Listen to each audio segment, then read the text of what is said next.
बांग्लादेश, श्रीलंका और नेपाल के बाद अब ईरान में एहतजाजी मुजाहरों में शिद्दत आ गई है। ईरान के कई शहरों में महंगाई के खिलाफ एहतजाजी मुजाहरों के दौरान मुजाहिरीन और सिक्योरिटी फोर्सेज के दरमियान झड़पों में 6 अफराद जाँ बहक हो गए हैं। ये सूरत हाल जाहिर करती है कि मुआशी दबाव अब अवामी गुस्से को खुले तसादुम में बदल रहा है और अमरीकी मुदाखलत के खदशात भी जन्म ले रहे हैं।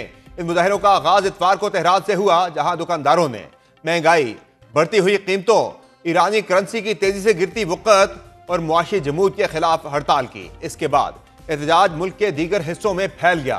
मंगल को कम अज कम 10 यूनिवर्सिटियों के तुलबा के शामिल होने से यह तहरीक मजीद मजबूत हो गई। इस बात की अलामत है कि नौजवान तबका भी मुआशी मसाइल से शदीद मुतासिर है। जुमेरात को सोशल मीडिया पर वायरल होने वाली वीडियोज में मुजाहिरीन और सिक्योरिटी फोर्सेज के दरमियान झड़पों के दौरान गाड़ियों को आग लगाते हुए देखा जा सकता है। कई मुजाहिरीन ने मुल्क के सुप्रीम लीडर की हुक्मरानी के खात्मे का मुतालबा किया, जबकि बाज ने बादशाहत की वापसी की बात की। इससे जाहिर होता है कि एहतजाज अब सिर्फ मुआशी नहीं बल्कि सियासी शक्ल भी इख्तियार कर रहा है। मगरबी शहर हमदान में मुजाहिरीन ने एक मोटरसाइकिल को आग लगा दी, जिसे तस्नीम खबरसां एजेंसी ने एक मस्जिद को नजर करने की नाकाम कोशिश से जोड़ा। तस्नीम के मुताबिक तेहरान के एक जिला में सिक्योरिटी और इंटेलिजेंस इदारों ने रात के मुश्तरका कार्रवाई करते हुए 30 अफराद को मुबैना तौर पर अमन आमा के खिलाफ जराइम के इल्जाम में गिरफ्तार किया। ईरान की खबरसां एजेंसी फारिस के मुताबिक सुबह चहारमहल और बख्तियारी के शहर लर्दगान में मुजाहिरीन और सिक्योरिटी फोर्सेज के दरमियान झड़पों में 2 अफराद जाँ बहक हुए, जबकि पड़ोसी सूबा लरिस्तान के शहर इजना में 3 अमवात रिपोर्ट हुई। फारिस के मुताबिक लर्दगान में कुछ मुजाहिरीन ने शहर की इंतजामी इमारतों पर पथराव किया, जिनमें सूबाई गवर्नर का दफ्तर, मस्जिद, शोधा फाउंडेशन, टाउन हॉल और बैंक शामिल थे। न्यूज एजेंसी फारिस ने यह भी बताया कि पुलिस ने मुजाहिरीन के सरगना करार दिए गए मुतअद्दिद अफराद को गिरफ्तार कर लिया है। इंसानी हकूक की तंजीम हिंगाओ के मुताबिक लर्दगान में हलाक होने वाले 2 मुजाहिरीन की शनाख्त अहमद जलील और सजाद वला मंच के नाम से हुई है। सरकारी टेलीविजन ने इतला दी है कि मगरबी शहर कोदश्त में मुजाहिरों के दौरान ईरान की सिक्योरिटी फोर्सेज का एक रुकन भी जाँ बहक हुआ। सूबा लरिस्तान के नायब गवर्नर सैयद पुराली के मुताबिक बसीज का 21 साल रुकन अमन आमा का दिफा करते हुए हंगामा आराई करने वालों के हाथों मारा गया। बसीज एक रजाकाराना नीम फौजी फोर्स है जो पासदारान इनकलाब से मुंसलिक है।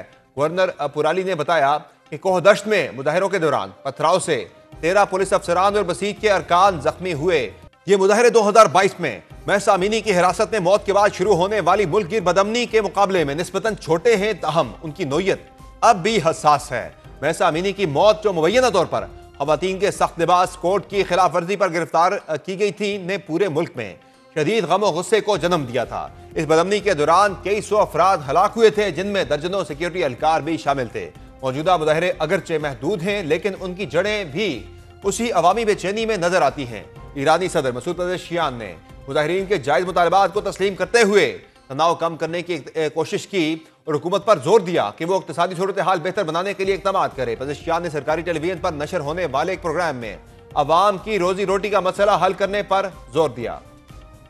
तहम हुक्काम ने सख्त मौक़िफ़ इख्तियार करने का वादा किया है और हालात से फायदा उठाकर इंतशार फैलाने के खिलाफ खबरदार भी किया है। ईरान के प्रोसिक्यूटर जनरल ने बुध को कहा कि पुरअमन मुआशी एहतजाज जायज़ है, लेकिन अदम तहफ़्फ़ुज़ पैदा करने की किसी भी कोशिश का फैसला कुन जवाब दिया जाएगा। इसी हफ्ते के आगाज में एक वीडियो सोशल मीडिया पर वायरल हुई, जिसमें तेहरान की एक सड़क के बीच एक शख्स को मोटरसाइकिल के सामने बैठा देखा गया। कुछ लोगों ने इसे त्यान में लम्हा करार दिया, जो 1999 में बीजिंग में हुकूमत मुखालिफ मुजाहिरों के दौरान टैंकों के सामने खड़े एक चीनी शहरी की मशहूर तस्वीर की याद दिलाता है। तस्नीम न्यूज एजेंसी के मुताबिक 7 अफराद को गिरफ्तार किया गया, जिनके ताल्लुकात अमरीका और यूरोप में कायम इस्लामी जमहूरिया के मुखालिफ ग्रोहों से थे। उन पर इल्जाम है कि उन्हें मुजाहिरों को तशद्दुद में बदलने की जिम्मेदारी सौंपी गई थी। यह दावा हुकूमत की जानिब से बैरूनी मुदाखलत के बयानिए को मजबूत करता है। इन मुजाहिरों के हवाले से अमरीकी सदर डोनाल्ड ट्रंप का बयान भी सामने आया है, जिसमें उन्होंने मुजाहिरीन की मदद के लिए मुदाखलत की पेशकश की है।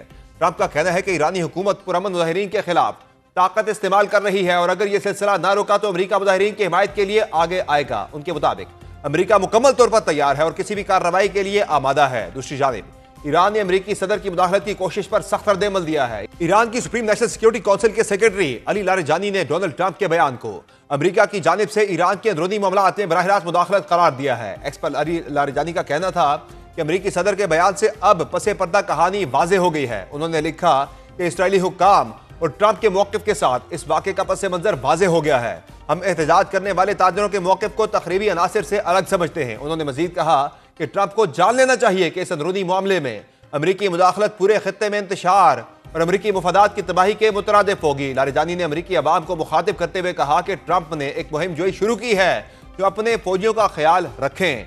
वाज़ेह रहे कि ईरान की मईशत बरसों से अमरीकी और मगरबी पाबंदियों के बायस शदीद दबाव में है जो इसके जौहरी प्रोग्राम से जुड़ी हुई है। जून में इसराइल के साथ 12 रोजा फजाई जंग ने भी माली मुश्किलात में मजीद इजाफा किया। गुज़िश्ता एक साल के दौरान ईरानी करेंसी रियाल ने अमरीकी डॉलर के मुकाबले में अपनी कदर का 1/3 से ज्यादा खो दिया, जबकि दोहरे हिंसे पर मुश्तमिल शदीद अफरात ज़र बरसों से अवाम की क़ुव्वत खरीद को कमजोर कर रही है। 2025 में ईरानी करेंसी रियाल की कदर डॉलर के मुकाबले में तकरीबन निस्फ रह गई और एक डॉलर के मुकाबले में ईरानी रियाल की कदर मजीद कम होकर 42,000 रियाल तक पहुंच गई है। सरकारी इदारे शुमारियाती मरकज के मुताबिक दिसंबर में अफरात ज़र की शरह साल बसाल 52% थी। मजमूई तौर पर यही मुआशी बहरान मौजूदा एहतजाज की बुनियादी वजह है और अगर इसका हल ना निकाला गया तो यह मुजाहरे मुस्तकबिल में मजीद शिद्दत इख्तियार कर